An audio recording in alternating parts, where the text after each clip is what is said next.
Hi, as I said, my name is Revati. I have completed my bachelor's in airport management and master's in human resource management. So right now I'm working as HR with Learning and Development Department for Toyota Al Abdul Ghani Motors here in Doha, Qatar.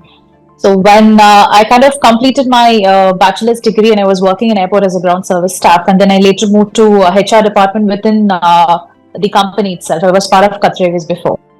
So over there, I've identified and like we were kind of working on data interpretation and working of large number of data. And then when I moved to learning and development department in Al Abdul Ghani Motors in Toyota too, we kind of like I was more interested in numbers. I am a number person. So when I was trying to do some courses, I was thinking, why can't we do a bachelor, like a master's degree, so that the scope will be more. And then the moment you're getting deeper inside the like studies, you will understand things better. So SOP basically, as you said, that's where they're gonna read out and see if you are the right fit for the visa to be granted. So of course, the agency did give me, how the SOP, I would say the skeleton should look like, the structure should look like, what exactly they would be looking for. So for me, first, if I'm the person who's reading the SOP, what I would get impressed so that I should be granting the visa to. So that on that perspective, I was thinking. So I would say be genuine and be very clear on the points which you're saying. I would say take your time to sit and write on it rather than going and taking a format which someone have already worked on.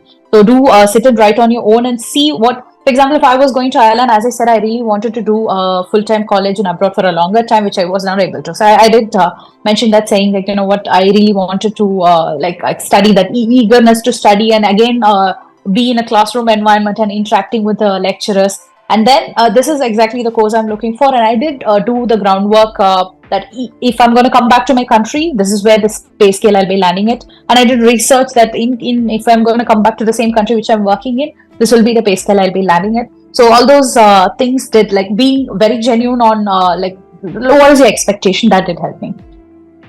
That's how I wrote my SOP on a very clear crystal point and not beating around the bush. It should be very straightforward SOP. One of only the tests which I took is for PTE, and I did choose PTE versus IELTS because PTE is at the peak, and we do have the Pearson VUE test centers here. So one is that, and secondly, I did not join any like academies or courses of as such. I did follow a few YouTube channels, but it did really work. And then I did a lot of practices. If you say something worked, I made sure that I completed the number of attempts through the practice websites before I reached the test center.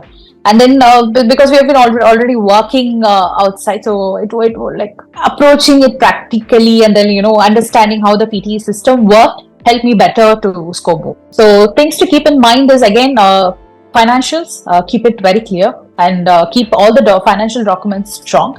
And educational documents, like I would say, do not work very closer to the deadline. Start working from before, understand what is the documents required, and start, I would say, gather it at least 2 months before so that you need not run at the last minute.